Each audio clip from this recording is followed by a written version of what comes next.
Regresamos a cara y ya se encuentra aquí en la cabina Stephanie Romero, vocal secretaria de la Junta Distrital 8 del INE en Guadalajara. ¿Cómo estás, Stephanie? Muy bien, buenos días, Laura.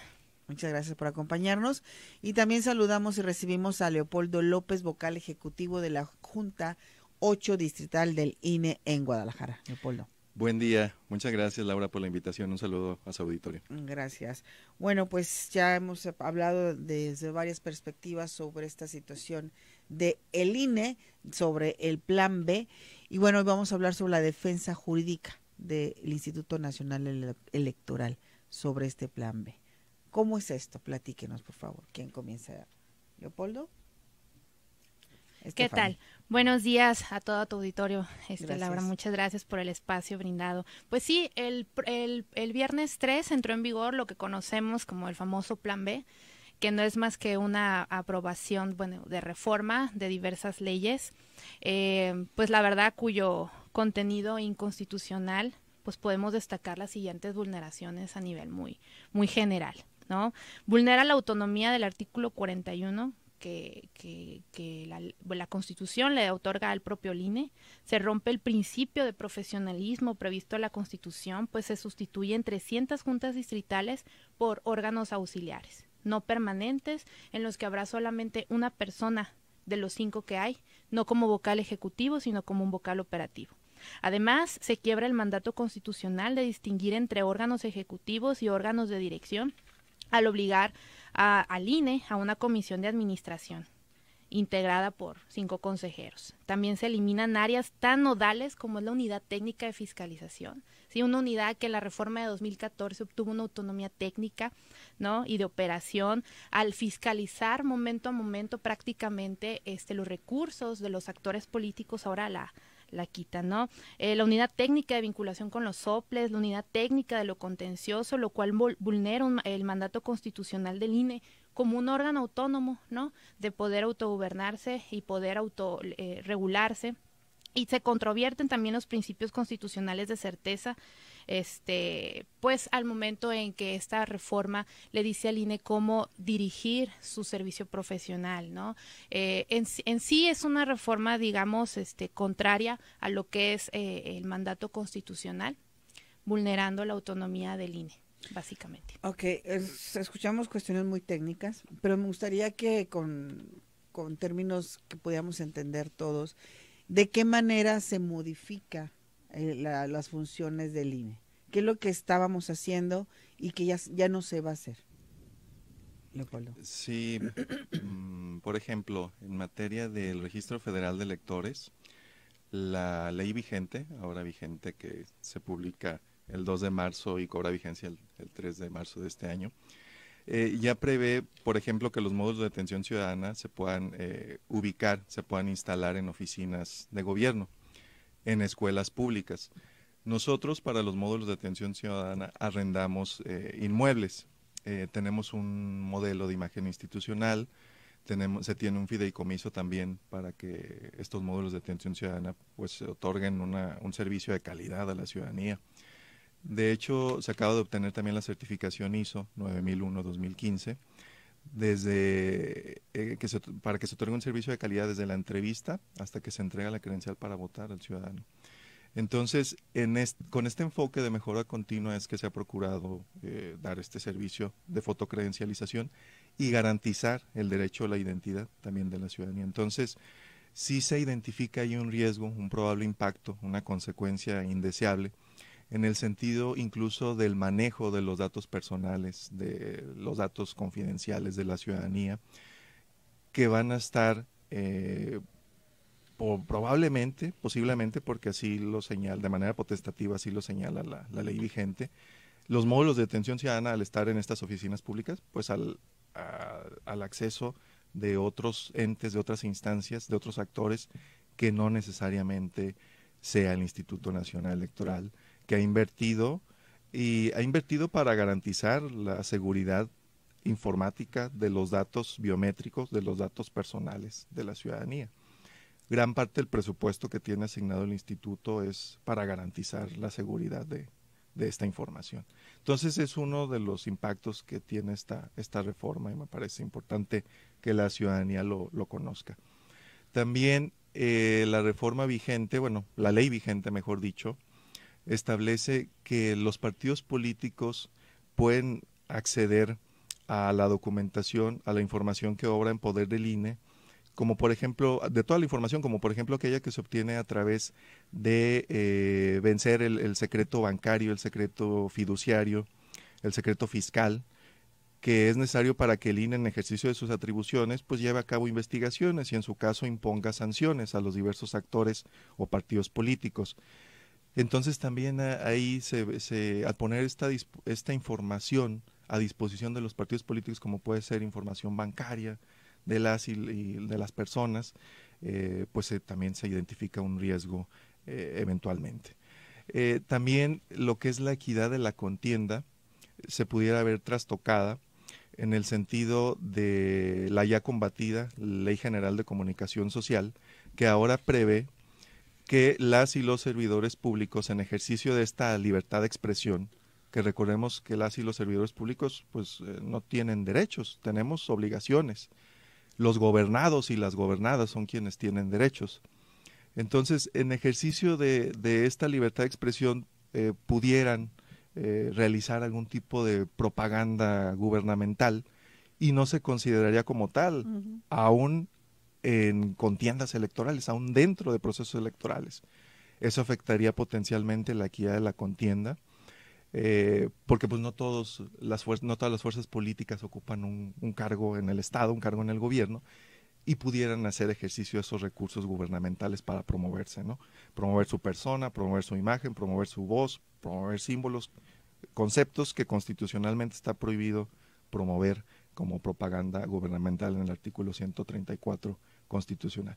Entonces, ¿qué es lo que se prevé como propaganda gubernamental? Aquella que la ley etiquete como tal, únicamente, es decir, si la ley no lo etiqueta como propaganda gubernamental, no se puede considerar propaganda gubernamental, entonces se le da otro matiz, se le puede dar otro efecto, no necesariamente sancionable. En materia de fiscalización, por ejemplo, también, aquellos partidos políticos, candidatos, precandidatos que omitan la presentación de informes de gastos de precampaña o de ingresos en las precampañas, tampoco será sancionable con la pérdida o cancelación de la candidatura o que se les niegue el registro de la candidatura o que incluso se pueda anular la elección con motivo del rebase de tope de gastos de campaña. Es decir, son riesgos latentes que ya cobraron vigencia y que el Instituto Nacional Electoral ha combatido ya a través de dos controversias constitucionales, una el 1 de febrero, donde se impugnó en ejercicio de sus atribuciones que se establece en el artículo 105 constitucional. El 1 de febrero combatió las dos primeras leyes que se publicaron el 27 de diciembre, la Ley General de Comunicación Social y la Ley General de Responsabilidades Administrativas. Y el pasado 9 de marzo también el INE combatió mediante una segunda controversia constitucional lo que son las otras 4 leyes que conforman este denominado llamado Plan B, que así lo ha conocido la opinión pública. Las otras 4 leyes, que es la Ley General de Instituciones y Procedimientos Electorales, la Ley General de Partidos Políticos, la Ley Orgánica del Poder Judicial de la Federación y la nueva Ley de medios de impugnación en materia electoral. Entonces, el INE ha ejercitado estas acciones en ejercicio de sus atribuciones y ahora la Suprema Corte de Justicia, en este equilibrio de poderes que debe de imperar y prevalecer en todo Estado democrático constitucional, pues determinará lo conducente.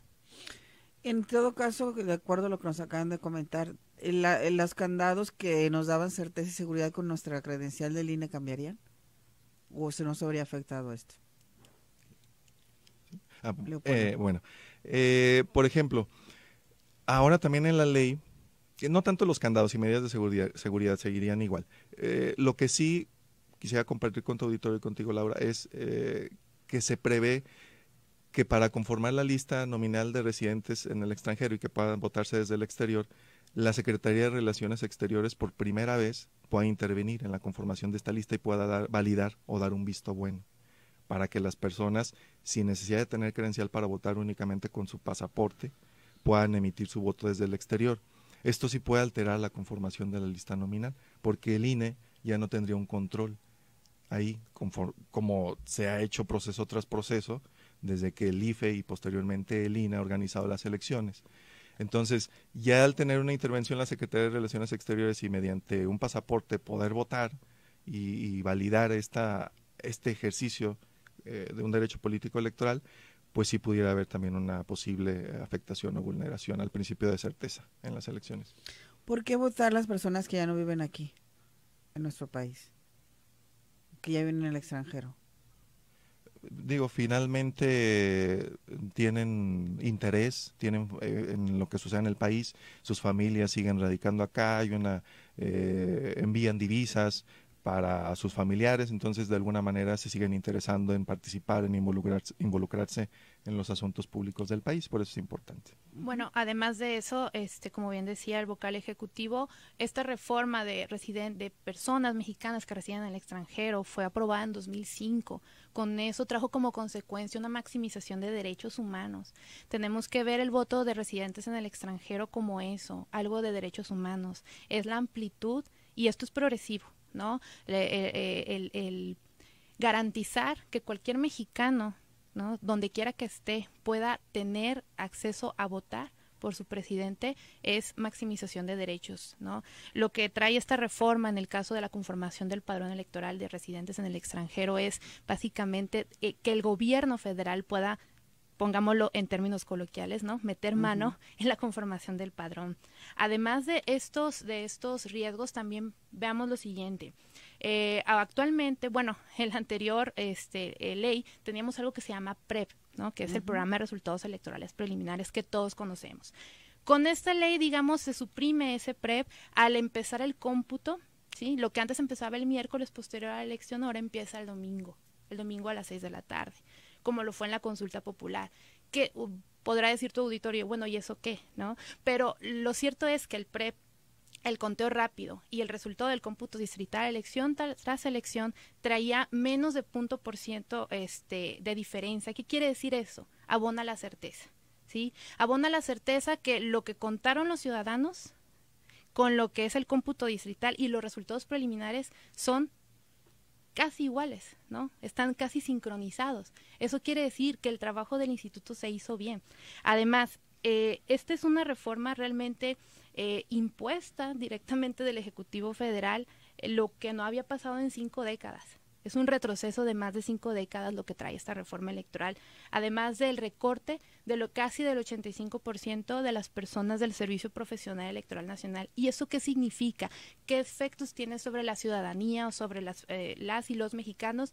Que el instituto no puede garantizar que las elecciones sean operadas por personal profesionalizado de carácter permanente, que en periodo de proceso como en interproceso están siendo preparadas continuamente para garantizar lo que año con año desde la creación del IFE y después del INE en 2014 se ha garantizado, elecciones ciertas, ¿no? Y lo cierto es que ha habido alternancia, siempre que la existencia de alternancia es existencia de democracia, ¿no? Y el IFE ha garantizado exactamente eso, no solo a nivel federal, sino a nivel estatal en cada una de las elecciones que ha llevado a cabo. Tenemos que hacer una pausa, pero regresamos.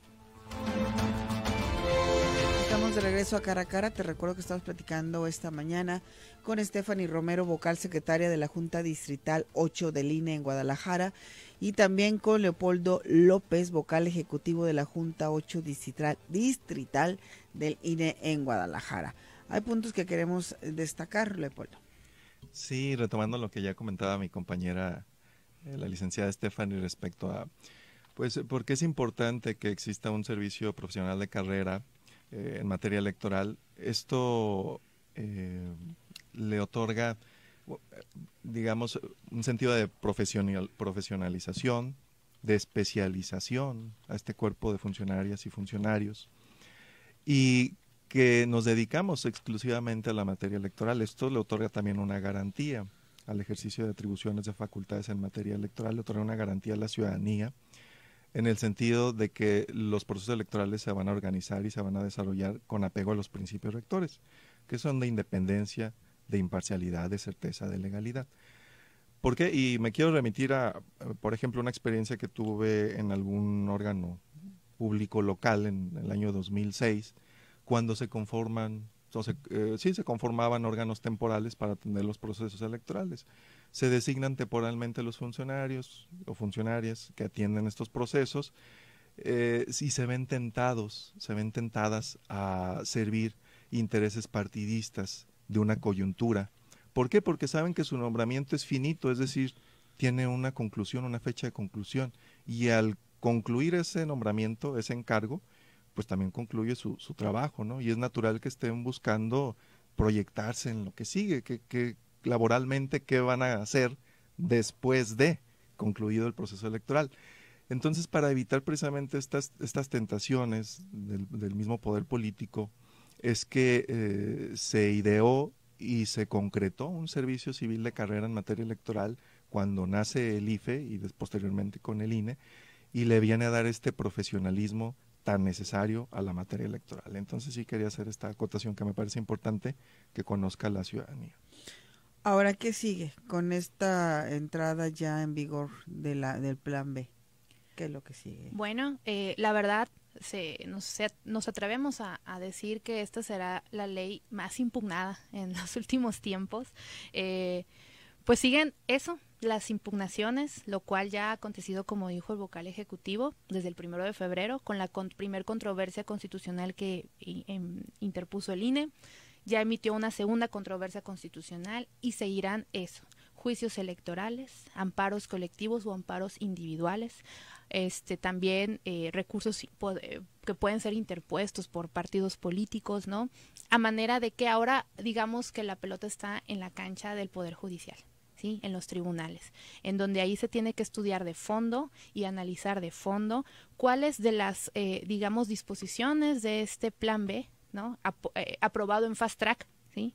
Se debe decir sin un análisis previo y posterior a una negativa de una reforma constitucional, pues bueno, se debe de analizar cuáles de estas disposiciones son contrarias a lo que dice la Constitución, ¿no? Entonces, realmente estamos en este momento, digamos, jurídico, ¿no? En donde se tienen 30 días posteriores a lo que es la aprobación del Plan B para poder interponer todos estos medios jurídicos. Sí. Perdón, gracias, sí, Laura. Y por otro lado, el INE, como siempre ha sido un órgano autónomo, respetuoso de la Constitución y de la ley, pues también trabaja simultáneamente en la aplicación de la ley vigente, acatando los artículos transitorios de la ley vigente que establecen un periodo de transición para la aplicación de la ley, de la nueva LEGIPE. Para ello se conformó una comisión especial de consejeras y consejeros electorales, integrada por 7 personas, que se van a encargar en el Consejo General de diseñar, de implementar esta reforma electoral durante estos meses. De aquí hasta el mes de agosto se tiene para aplicar la reforma electoral y, en su caso, instalar las oficinas auxiliares y las demás disposiciones, hacerlas efectivas conforme a la nueva ley. En tanto se recurre, por un lado, ante las instancias jurisdiccionales competentes, también se está trabajando en esta reestructuración, en esta compactación que mandata la ley, y que el INE, como respetuoso de la Constitución y de la ley, también se encuentra trabajando en ello. ¿Eso de qué manera cambiaría la forma de votar el próximo año 2024, que son elecciones presidenciales?